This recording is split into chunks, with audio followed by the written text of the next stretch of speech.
নাস্তাটা হয়ে গেল, আমি ঢেলে নেব।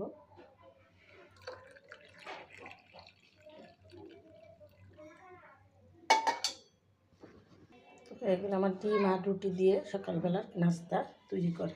তো কীভাবে তৈরি করলাম সম্পূর্ণটা আপনাদের সাথে শেয়ার করলাম। তো নাস্তাটা আমি কী করে বানালাম সম্পূর্ণ ভিডিওটা আপনাদের সাথে শেয়ার করলাম, না টেনে দেখবেন। আর এরকম সুস্বাদু নাস্তা তৈরি করে ঘরেই খাবেন। দেখেন ঘরে তৈরি করে নাস্তার স্বাদই অন্যরকম। তো আমি যা করলাম আপনাদের সাথে ফুল ভিডিওটা শেয়ার করলাম, না টেনে দেখবেন। আর এরকম সুস্বাদু গরম গরম নাস্তা একবার হলেও তৈরি করে খাবেন। আর নতুন নতুন ভিডিও পেতে সাথেই থাকবে। তো আমার রুটিটাকে তো ওখানে খুব সুন্দরভাবে ফুল উঠছে, একদম মুচমুচে হয়েছে। তো আমার রুটিটা ভাজা হয়ে গেছে, নামিয়ে নিই। দুটা ডিম এক চিমটি নুন দিয়ে দিলাম। একদম সহজ পদ্ধতিতে নাস্তাগুলো বানিয়ে নিলাম। আপনারাও যারা বাহিরে জিনিস খেতে পছন্দ করেন না তারা এরকম করে শর্টকাট করে বানিয়ে নেবেন ঝটপট করে। যে এটা হলো মালটা আর কমলার খোসা, তো সেটা দিয়ে আমি চাটা বানাবো। আর চাটা খাইলে গলার খুশখুশানি হবে না, গলা ব্যথাও করে না।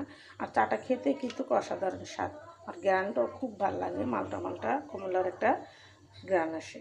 আমাদের বাসায় যখন কমলা আনে মালটা আনে আমি খোসাটা ফেলে দিই না, এটা রেখে দিই। আর এটা আমি তো আমার এখানে একটা রুটি ভাজা হয়ে গেছে, দেখেন কত সুন্দর মুচমুচে হয়েছে। দুনো পিঠ কত সুন্দর হয়েছে, এরকম করে ভাজা নিব দুটোটা। এটাকে বলে থাবরান্না রুটি যেটা বলে, সেটাই বানিয়ে নিছি। আর শীতের দিনে কিন্তু ঠান্ডা ভাত খেতে ভালো লাগে না, তার জন্য সকালবেলা আমরা ভাত খাই না। এই যে এটা বানিয়ে নিলাম। আর সাথে নিয়েছি দুটো ডিম, সাথে দুটো ডিম। বিসমিল্লাহির রহমানির রহিম। আসসালামু আলাইকুম। এটা হলো মুসুর ডাল দিয়ে কচি লাউয়ের তরকারি। আর এই কচি লাউ দিয়ে মুসুর ডাল দিয়ে কীভাবে রান্না করলাম সম্পূর্ণ ভিডিওটা আপনাদের সাথে শেয়ার করব, না টেনে চলুন দেখি।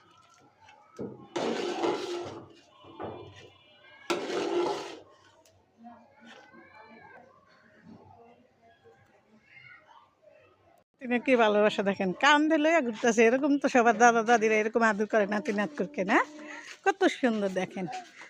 আসছিলাম বেড়াইতে, তো এখন দাদার কাঁধে চড়া যেতেছে। এগুলা গ্রাম দেশেই হয়, ঢাকা শহরে মানুষ হাই পাই লোক এরকম কিন্তু নাতি নাতকুরকে কান্দে নিয়ে ঘুরেও না। তো আমি আমার নাতিনের ভিডিওটা আপনাদের সাথে। তাহলে তুমি এসো গো কাছে, তোমাকে আজ কিছু বলার আছে। ডান্স মারে বুকের ভেতরে, কোনা যে বধূ সাই যাচ্ছে রে আজ তার ফ্যান্টাস্টিক লাগতাছে। কোনা যে